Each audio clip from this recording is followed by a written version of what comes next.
এই যে লুটমার হত্যা করে যা তুমি পাপ করছো, সেই পাপ তোমার কি পরিবার সবাই কি ভাগ করে নেবে?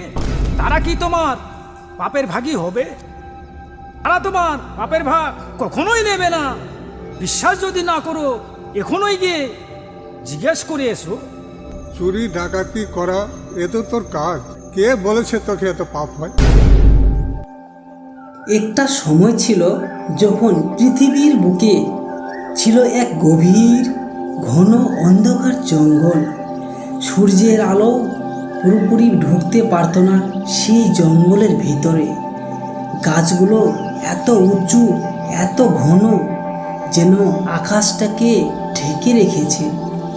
চারিদিকে শুধু পাখির ডাক আর মাঝে মাঝে হিংস্র জন্তুর গর্জন।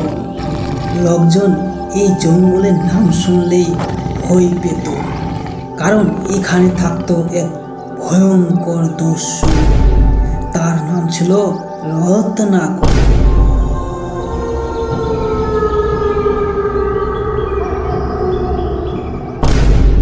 রত্নাকর জন্ম থেকেই দস্যু ছিল না, কিন্তু জীবনের কঠিন পরিস্থিতি তাকে এই পথে নিয়ে আসে।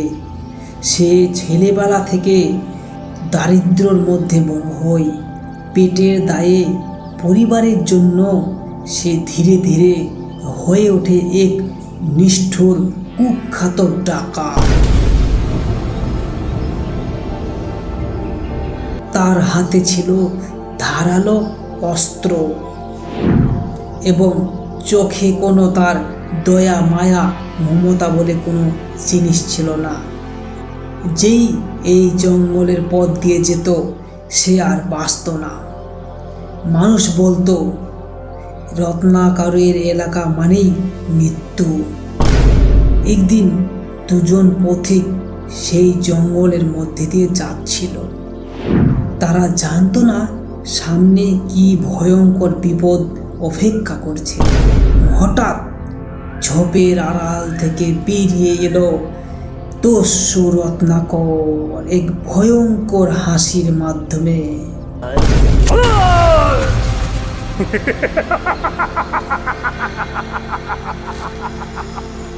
সে চিৎকার করে বলল, যা কিছু আছে সব দিয়ে দাও।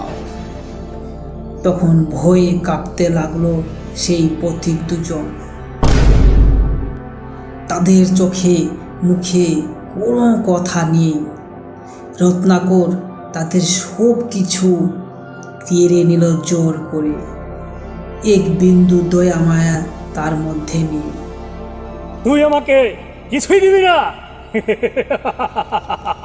না না, কিছুই দেবো না, কিছুই না। তবে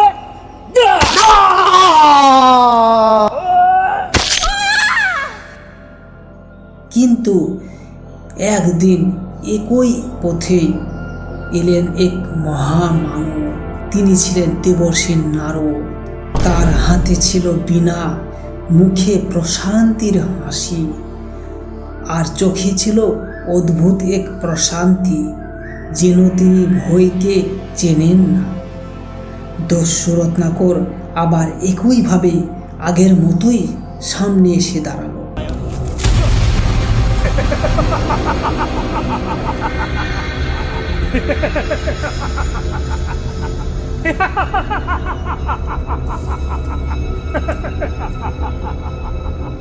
নারায়ণ নারায়ণ নারায়ণ, তুমি রত্নাকর ডাকু। ওই থামো, যা কিছু আছে দিয়ে যাও। কিন্তু আশ্চর্য ব্যাপার, নারদ একটুও ভয় পেলেন না। তিনি মৃদু হেসে বললেন, তুমি কেন এসব করছো বাবা? রত্নাকর বলল, আমি আমার পরিবারের জন্য এসব আমি করি, তাদের খাওয়ানোর পরানোর জন্য। তখন নারদ শান্ত কণ্ঠে বললেন, তুমি জানো এটা পাপ? তোমার পরিবার কি এই পাপের ভাগ নেবে? এই একটি মাত্র প্রশ্ন রত্নাকরের জীবন বদলে দিয়েছিল। রত্নাকরের হৃদয়ে যেন বজ্রপাতের মতো আঘাত করলো এই একটি মাত্র প্রশ্ন। আচ্ছা রত্না, তুমি আমাকে একটা কথা বলো, এই যে লুটমার হত্যা করে যা তুমি পাপ করছো, সেই পাপ তোমার কি পরিবার সবাই কি ভাগ করে নেবে? তারা কি তোমার পাপের ভাগী হবে? তারা তোমার পাপের ভাগ কখনোই নেবে না। বিশ্বাস যদি না করো, এখনই গিয়ে জিজ্ঞেস করে এসো। আমি এখানেই তোমার জন্য অপেক্ষা করছি। রত্নাকরের মনে শুরু হলো এক ঝড়। সে ভাবতে লাগলো, আমি এতদিন যা করছি সবই কি তাহলে ভুল? আমি কি শুধু পাপই করে যাচ্ছি? তার ভিতরে প্রথমবারের মতো অনুশোচনার জন্ম নিল। সে দৌড়ে বাড়ি গেল এবং তার স্ত্রীকে জিজ্ঞেস করল, বাবা, মা, আমি যে এত চুরি ডাকাতি করি, মানুষ খুন করি, তাতে কি পাপ হয়? চুরি ডাকাতি করা এ তো তোর কাজ। কে বলেছে তোকে এত পাপ হয়? হ্যাঁ হ্যাঁ, অবশ্যই পাপ হয়। আর এই পাপের ভাগ তোমরা সবাই নেবে তো? কি বাবা? এ কি বলছিস বাবা? তোর পাপের ভাগী আমি কেন হব? আমি তো তোর পাপের ভাগ নিতে পারবো না বাবা। কি নিতে পারবেন না? মা, তুমি? না, আমি তো তোর পাপের ভাগ নিতে পারবো না।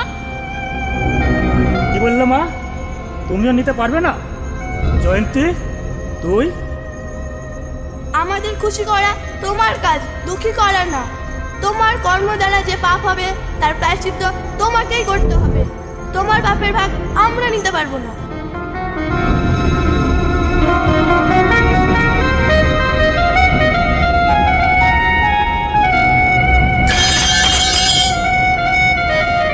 কোথায় যাচ্ছিস বাবা?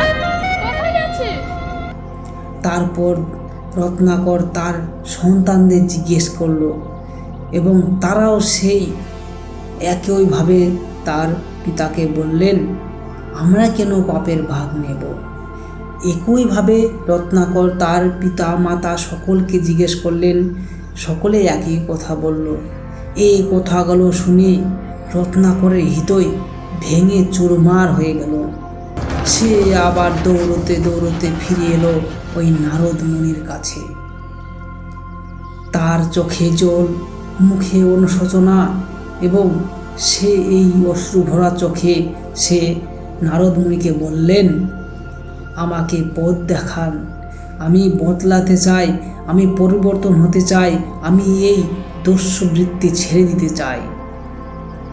নারদ বললেন, রত্নাকর, তুমি রামের নাম জপ করো, সব ঠিক হয়ে যাবে।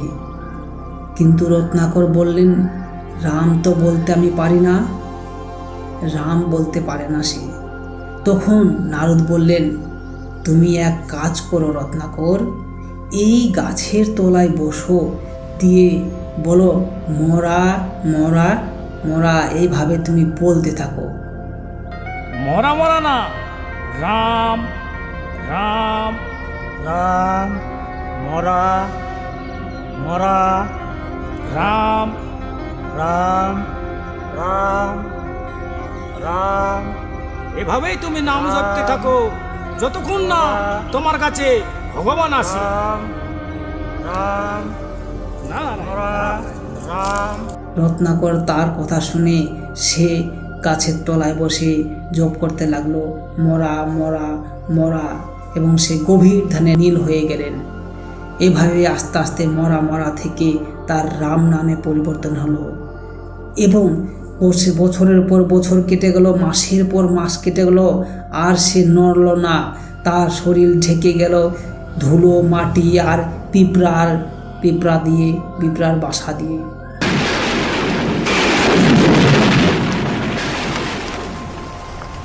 এক সময় তার শরীরের উপর তৈরি হলো এক বিশাল পিঁপড়ের ঢিপি। বহু বছর পর সে বেরিয়ে এলো এক নতুন রূপে। রাম রাম রাম রাম রাম সে আর দস্যু নয়, সে এখন মহর্ষি বাল্মীকি। এই বাল্মীকি রচনা করেন মহান গ্রন্থ রামায়ণ, যেখানে রামায়ণের সময় রামের সমস্ত চরিত্র বর্ণিত রয়েছে, যেখানে বর্ণিত আছে ভগবান রামের জন্ম কথা বা জীবনযাত্রা। একজন ভয়ঙ্কর দস্যু যে পরিবর্তন হতে পারে যদি সে সত্যি উপলব্ধি করে, যদি সে নিজের ভুল বুঝতে পারে।